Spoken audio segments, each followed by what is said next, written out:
This is Academic Freedom for Public School Teachers. Academic freedom for public elementary and secondary teachers is a tricky subject.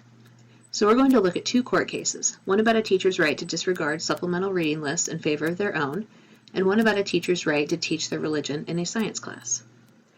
Our first case is Kirkland v. Northside Independent School District. Timothy Kirkland was a probationary history teacher in the Northside District who used his own supplemental reading list rather than the district's list. Kirkland was not asked to come back the following year. Kirkland took his case to court, claiming the district was trying to censor him and had violated his First Amendment rights. In reality, the district has a policy for getting supplemental reading lists approved, which Kirkland chose to ignore. The district's list was compiled through public forum with input from education experts, teachers, and parents. The ruling: the court decided that the First Amendment does not give teachers the authority to disregard district policy for reading lists. Teachers could not reject established curriculum because public schools have valid reasons for their curricula. The second case is Pelosa v. Capistrano Unified School District. John Pelosa was a high school biology teacher in the Capistrano district. Pelosa decided to teach creationism rather than evolution to his biology students because that's what he believed in. Pelosa kept his job but was told to stick to the state's and district science curriculum. Pelosa went to court claiming the district was violating his First, Fifth, and 14th Amendment rights. Pelosa also claimed that evolution was a religious teaching of secular humanism, which would violate the Establishment Clause.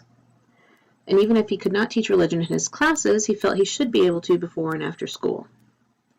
The ruling: citing numerous precedents, the court stated that the First Amendment is not a teacher license for uncontrolled variance with established curricular content.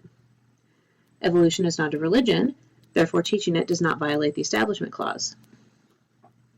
Also, students have a right to be taught evolution without a religious bias. And finally, that Pelosa could not hold private meetings with students to teach religion at the school before or after the school day because that is still considered part of the instructional day in California. So what does all this mean to teachers today? Courts across the United States, through various cases and issues, have found that while academic freedom is fundamental to a democratic society, it is not absolute. Elementary and secondary teachers have less academic freedom than professors because school is compulsory, students and parents often don't get to choose the teachers or classes, and students are young and impressionable. At the college level, attendance is not compulsory, students can choose classes and professors, and students are adults. The way public school curricula is developed is also a factor in teacher academic freedom issues. It is developed by the state and districts, gathering input from educational experts, teachers, parents, and the general public, and it adheres to standards. In summation, teachers are responsible for adhering to the curricula. Teachers cannot significantly alter the curricula without approval.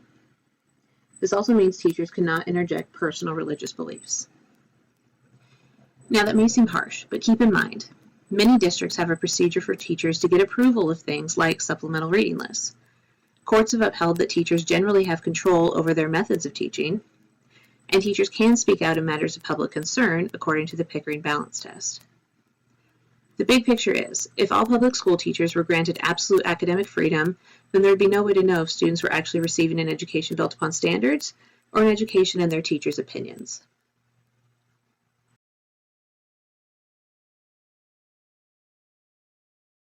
Created using Powtoon.